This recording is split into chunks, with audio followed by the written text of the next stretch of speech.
ခေါင်းထဲမှာအမိုက်တွေထက်အဲ့ဒီအမိုက်တွေနဲ့ပူလောင်နေတယ်ဆိုလို့ရှိရင်ခေါင်းအေးမထားနိုင်တော့ခေါင်းအေးထားဆိုတာအပူတွေအတွေးမတွေးနဲ့အရှုပ်တွေမထက်နဲ့မြူနီစပယ်အမိုက်ပုံကြီးမဖြစ်စေနဲ့ကိုယ်အုံနောက်ထဲမှာကြည်လင်အေးမြပြီးတော့တန်မိုးရှိတဲ့အရာတွေသာခေါင်းနဲ့ထည့်အလုံးမဆိုရင်အမိုက်ပုံကြီးဖြစ်သွားလိမ့်မယ်အဲ့ဒါတွေမထက်နဲ့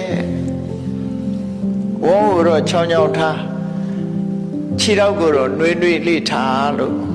ပြောချတယ်ပေါ့နော်ခြေထောက်နှွေးနှွေးခေါင်းအေးဝန်းချောင်းချောင်းလူဘဝမှာတော့အဲ့ဒါជីវတုတ်တဲ့ခြင်းအကြောင်းတွေပဲကျမ်းမာပြီးတော့ជីវတုတ်တဲ့အကြောင်းအဲ့ဒါကြောင့်ဘဝမှာစာရင်တော်ဆိုတာစဉ္ញသုံးသက်တရားရမယ်ကိုယ့်အခြေအနေကိုစဉ္ញသုံးသက်တရား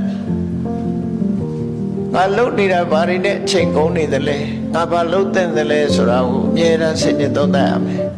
ဒီတဲ့အစင်းမြင်လို့နိဗ္ဗာန်ရချင်တယ်ဆိုလို့ရှိရင်တော့ဘယ်အရာမှမမြဲဘူးဆိုတာကိုသိရစဉ္ញနဲ့မမြဲဘူးလို့သိခြင်းဟာဘာအကျိုးရှိလဲလို့မေးကြည့်တွေ့တာမှုတွေကိုလျှော့ချလို့ရတာဒုတိယတွေ့တာမှုဆွဲမဲ့မှုတွေအပေါ်မှာတွေ့တာမှုဆွဲမဲ့မှုကိုအကြောင်းပြုပြီးတော့တွေ့တာတဲ့အရာအတွက်လှုပ်ချင်လှုပ်မိသွားတတ်တယ်